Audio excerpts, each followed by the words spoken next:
Premium gas is not secretly better for your car if your car doesn't actually require it. Higher octane just means the fuel resists knocking at higher compression, which only matters if your engine is built for that in the first place.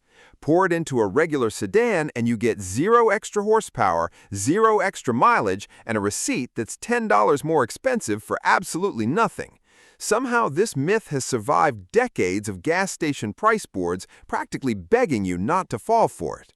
You don't need to warm up your car before driving anymore, despite what somebody's dad has been insisting since 1987.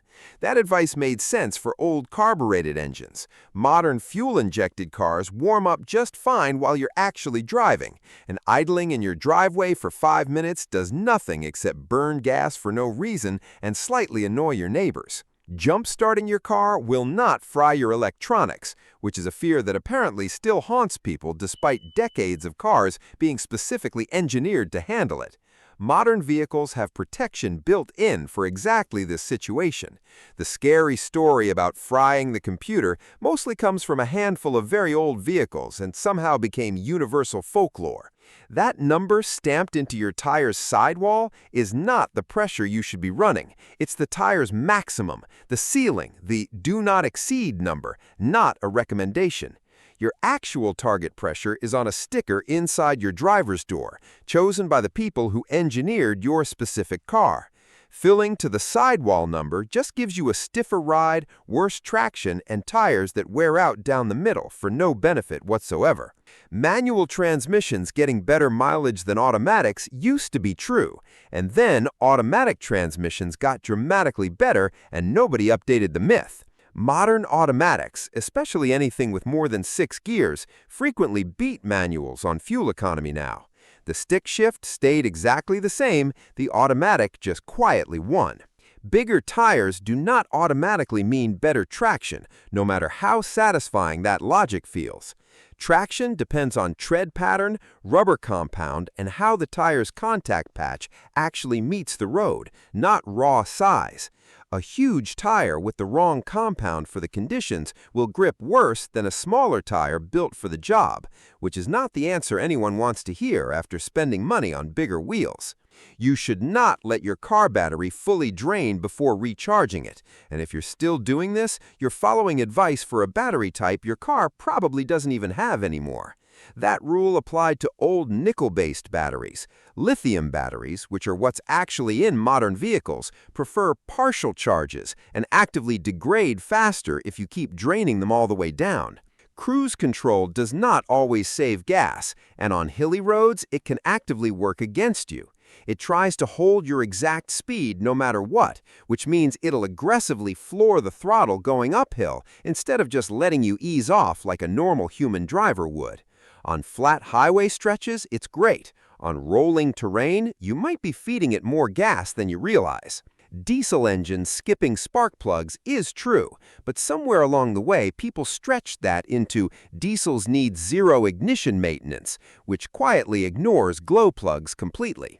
Diesels use compression to ignite fuel instead of a spark, sure, but they still rely on glow plugs to get things going, especially in cold weather, and those absolutely wear out and need replacing. Red cars do not cost more to insure, and they do not get pulled over more either, no matter how many people swear their cousin got a ticket because of it. Insurance companies price based on your make, model, age, and driving history. Color has never once been on that list. This one seems to survive purely because it's a fun thing to say out loud. Electric vehicles catching fire more than gas cars is not just wrong, it's backwards by a wide margin. Multiple independent studies across different countries all land in the same place. Gasoline vehicles catch fire at many times the rate of electric ones. EV fires get disproportionate news coverage because they're still relatively new and unusual, which makes them feel more common than they actually are. Changing your oil every 3,000 miles is advice that hasn't been accurate since roughly the 1980s. That number came from older engines and older oil formulations. Most modern cars and modern oil are rated for 5,000 to 10,000 miles or more, and sticking to the old 3,000 rule mostly just means you're paying for oil changes your car doesn't need yet. Running your AC does not always cost you more gas than rolling your windows down, and the real answer flips depending on your speed. In stop-and-go city driving, AC genuinely does pull more fuel, but once you're cruising at highway speed, open windows create enough drag to cost you more than the AC compressor does. Most people have this exactly backwards without realizing it. Your check engine light does not automatically mean something catastrophic is happening under the hood. Sometimes it does, but it's also one of the most commonly triggered warnings by something as small as a loose gas cap, which is a genuinely underwhelming reason for a light shaped like an engine to make your heart drop. Coasting in neutral does not save gas, and it's actually the opposite of what most drivers assume.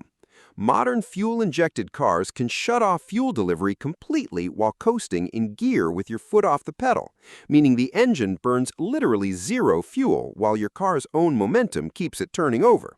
Shift into neutral instead, and the engine has to idle to avoid stalling, which means it's burning fuel the whole time. The habit that feels like it's saving gas is quietly costing you gas. Using aftermarket parts does not automatically void your car's warranty, no matter how many dealerships have implied otherwise over the years. Federal law specifically prevents manufacturers from denying warranty coverage just because a non-factory part is installed somewhere on the vehicle. They actually have to prove that specific part caused the specific problem you're claiming, not just point at it and walk away. Install an aftermarket stereo and your transmission fails later?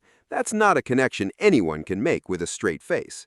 Bigger trucks and SUVs being automatically safer because of their size isn't the full story either.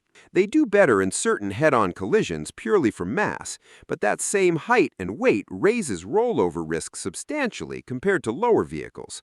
Overall vehicle safety comes down to a mix of factors: crash structure, stability control, and how the vehicle actually behaves in an emergency maneuver, not just how big it looks in a parking lot. Mud tires being great in snow is one of those myths that feels right and is actually backwards. It's not really about the aggressive tread pattern people assume matters most, it's the rubber.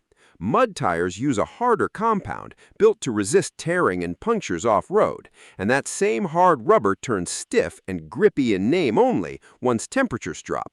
Winter tires use a much softer compound, specifically designed to stay flexible in the cold, plus tiny slits called sipes that actually bite into ice. Slap mud tires on for winter, and you can end up with longer stopping distances than regular all-seasons, aggressive tread or not. And having all-wheel drive does not mean you can skip winter tires, no matter how capable your SUV feels pulling out of the driveway. AWD helps you get moving and keeps you from spinning your wheels on acceleration. That's it. It absolutely does nothing for braking or cornering, which is exactly the part that matters when you're trying to stop at a red light on ice.